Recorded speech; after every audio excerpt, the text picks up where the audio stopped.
Agora vamos para o título 5 dos níveis das modalidades de educação e ensino, da composição dos níveis escolares. A educação escolar compõe-se de educação básica, formada aí pelas etapas, né? Em educação infantil, ensino fundamental e ensino médio, e educação superior. Então, esses são os dois níveis de educação, tranquilo? De educação escolar, né? A educação básica e a educação superior. Vamos agora falar da educação básica, ok? Da educação básica.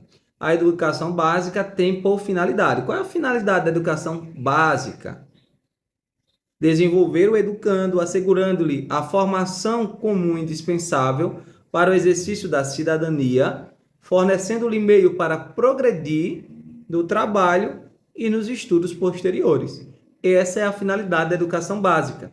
São objetivos princípios da educação básica: a alfabetização plena, a formação de leitores como requisitos essenciais para o cumprimento das finalidades constantes no caput desse artigo, que é a cidadania, a progressão no trabalho e em estudos posteriores. A educação básica poderá organizar-se em níveis anuais, períodos semestrais, ciclos, alternância de períodos, de regular de períodos, de estudos, grupos não seriados, com base na idade, na competência e em outros critérios, ou por forma diversa de organização, sempre que o interesse do processo de aprendizagem assim recomendar.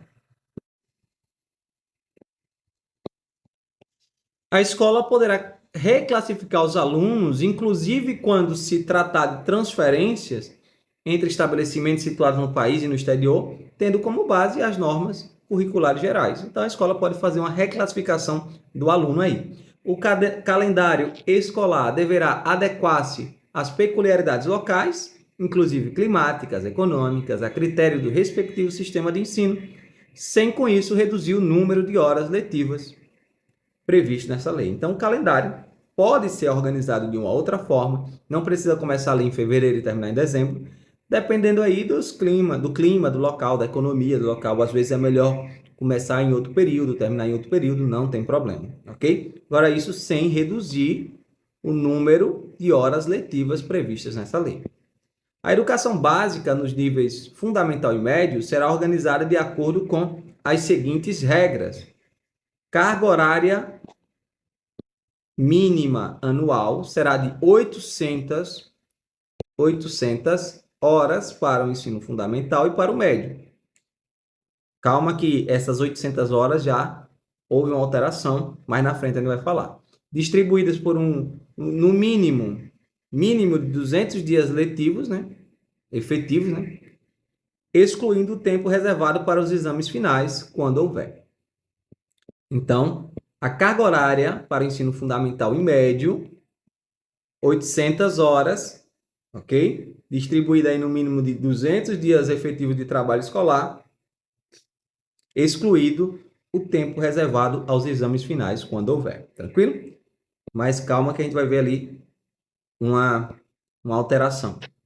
A classificação em qualquer série ou etapa, exceto a primeira do fundamental, pode ser feita. Então, pode ser feita uma classificação em qualquer série ou etapa, exceto a primeira do fundamental, ok? Por meio de quê? Pode ser feita por promoção para os alunos que cursaram com aproveitamento a série ou a fase anterior na própria escola, por transferência para candidatos procedentes de outras escolas, independente de escolarização, isso é interessante, anterior, mediante avaliação feita pela escola.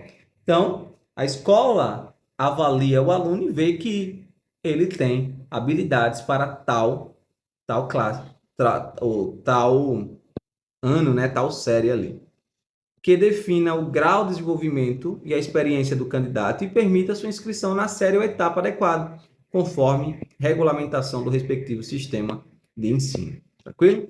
Nos estabelecimentos que adotam a progressão regular por série, o regimento escolar pode admitir formas de progressão parcial.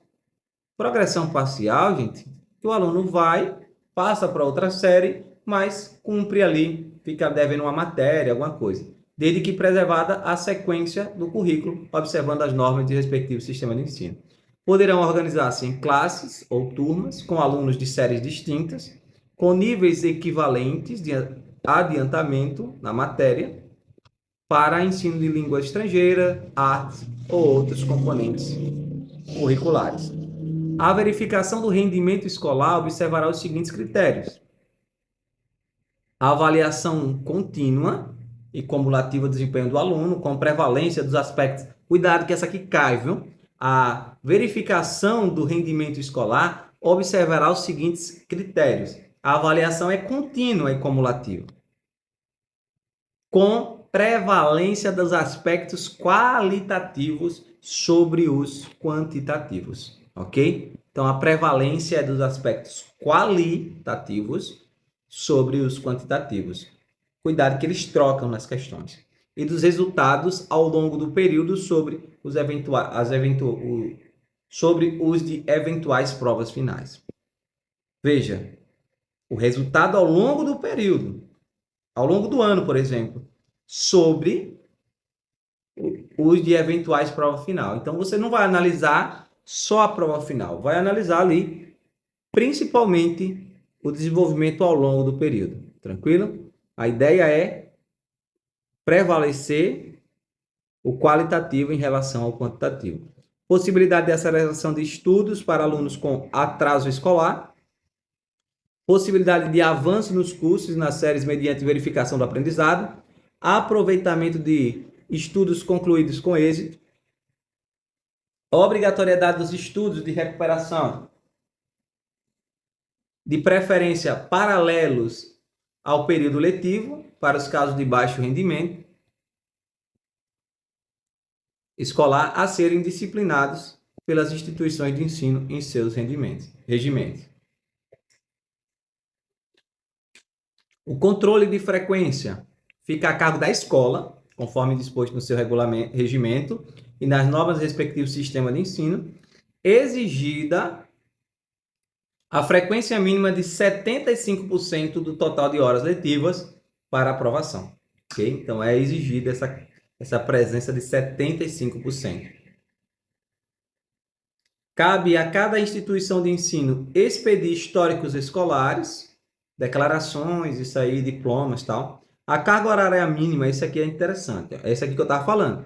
A carga horária mínima anual de que trata o inciso 1 do caput deverá ser ampliada de forma progressiva ao ensino médio para 1.400 horas. Então, veja que lá estava falando que era 800 horas, né?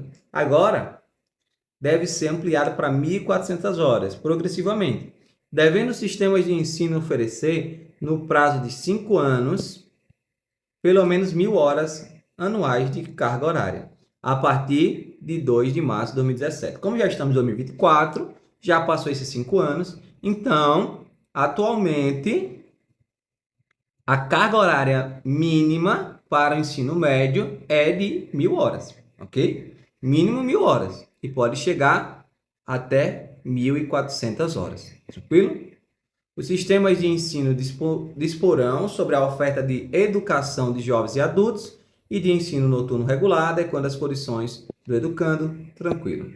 Será objetivo permanente das autoridades responsáveis alcançar a relação adequada entre o número de alunos e o professor, carga horária e as condições materiais do estabelecimento. Cabe ao respectivo sistema de ensino, à vista das condições disponíveis e das características regionais e locais, estabelecer parâmetro para o atendimento disposto nesse artigo. Os currículos da educação infantil, do ensino fundamental e médio devem ter base comum, a BNCC, né, no caso, a ser complementada em cada sistema de ensino e em cada estabelecimento escolar por uma parte diversificada. Então, os currículos devem ser formados da base comum, que aí a gente tem a BNCC, e da parte diversificada, que aí vai exigidas pelas características regionais, locais da sociedade, da cultura, da economia e dos educandos, ok? Os currículos a que se refere o caput deste artigo devem abranger obrigatoriamente estudo de língua portuguesa e de matemática, o mundo físico e natural e da realidade social, política e especialmente do Brasil, ok? O ensino de arte, especialmente em suas expressões regionais, constituirá componente curricular obrigatório da educação básica. A educação física, integrada à proposta pedagógica da escola, é componente curricular obrigatório da educação básica, sendo sua prática facultativa. Então, a educação física é facultativa, a prática, né? Para quem cumpre jornada de trabalho superior ou igual a 6 horas de trabalho, né? Diárias, né? Quem é maior de 30 anos de idade não precisa praticar. Quem estiver prestando serviço militar inicial ou em situação similar estiver obrigado a praticar exercício físico. Que tenha prole, pessoa que tem filho não precisa praticar exercício físico, porque os filhos já fazem com que eles pratiquem exercício até demais, né?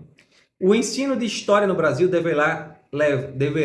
levará em conta as contribuições das diferentes culturas e etnias para a formação do povo brasileiro, especialmente das matrizes indígenas, africanas e europeias. Então, o ensino de história tem que levar em consideração essas contribuições aí, não ter somente a visão europeia, mas também a matriz indígena, africana, etc. No currículo do ensino fundamental, a partir do 6º ano, será ofertada a língua inglesa, obrigatória, ok? Artes visuais, a dança, a música, o teatro são linguagens que constituirão o componente curricular de que trata o parágrafo 2 desse artigo. Quando fala aqui do ensino de arte, ó, parágrafo 2, o ensino de arte vai ser componente obrigatório na educação básica, e aqui diz que a artes visuais, a dança, a música, o teatro são linguagens que constituirão aí o componente curricular arte, né? A integralização curricular poderá incluir, a critério do sistema de ensino, projetos e pesquisas envolvendo os temas transversais que trata o caput desse artigo. O artigo fala aqui dos currículos da educação infantil, médio, superior, vai ser compreendida aí pela parte da Base Comum Curricular, né, BNCC, Base Nacional Comum Curricular, e também da parte da diversidade. Então, esses temas, vamos falar aqui, a integralização curricular poderá incluir, a critério do sistema, projetos e pesquisas envolvendo os temas transversais que trata esse caput, ok? Vamos agora, esse aqui é interessante também, bastante cobrado, a exibição de filmes de produção nacional constituirá componente curricular complementar integrada às propostas pedagógicas da escola, sendo a sua exibição obrigatória por no mínimo 2 horas mensais. Então, 2 horas por mês, pelo menos, tem que ser exibida aí filmes de produção nacional. Já que tem uns filmes aí que não dá para exibir na escola não, né?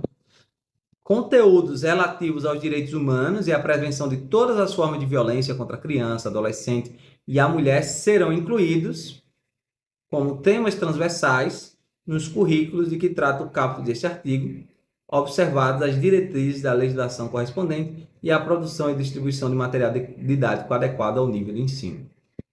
A educação alimentar e nutricional será incluída entre os temas transversais que trata o caput também.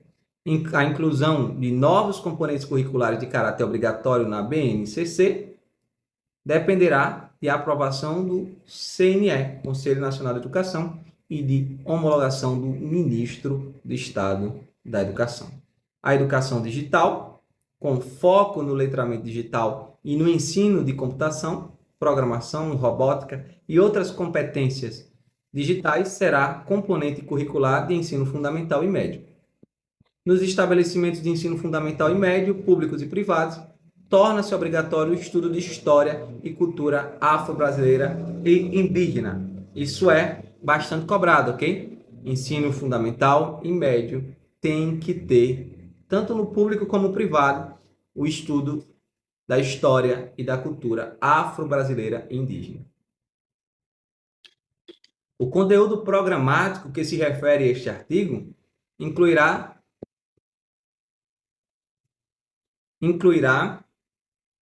aspectos da história e da cultura que caracterizam a formação da população brasileira a partir desses dois grupos étnicos, tais como o estudo da história da África, dos africanos, a luta dos negros, dos povos indígenas no Brasil, a cultura negra, indígena, o negro e o índio na formação da sociedade nacional, resgatando as suas contribuições na área social, econômica, política pertinente na história do Brasil.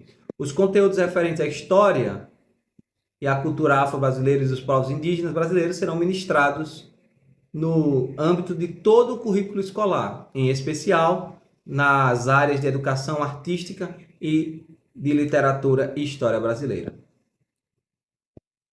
Os conteúdos curriculares da educação básica observarão ainda as seguintes diretrizes: a difusão de valores fundamentais do interesse social, como os direitos e deveres do cidadão, a respeito do bem comum e a ordem democrática, consideração das condições de escolaridade dos alunos em cada estabelecimento, orientação para o trabalho, promoção do deporto educacional e apoio às práticas desportivas não formais.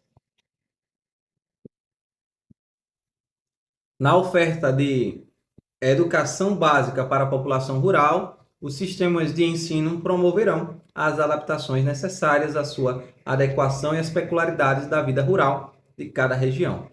Aí pode ter, especialmente, conteúdos curriculares e metodologias apropriadas às reais necessidades e interesses dos alunos da escola do campo, com a possibilidade de uso, dentre outros, de pedagogia da alternância. Organização de escola própria, incluindo a adequação do calendário escolar, as fases do ciclo agrícola e as condições climáticas, adequação à natureza do trabalho na zona rural. O fechamento de escolas de campo indígena quilombola será precedido de manifestação do órgão normativo do respectivo sistema de ensino, que considerará a justificativa apresentada pela Secretaria da Educação, a análise do diagnóstico do impacto da ação e da manifestação da comunidade escolar. Então, para fechar uma escola indígena quilombola, tem que ter todo esse procedimento. Manifestação do órgão normativo, do respectivo sistema de ensino, considerará a justificativa apresentada pela Secretaria da Educação, a análise do diagnóstico, o impacto da ação e a manifestação da comunidade escolar. Então, aqui falamos sobre educação básica, ok?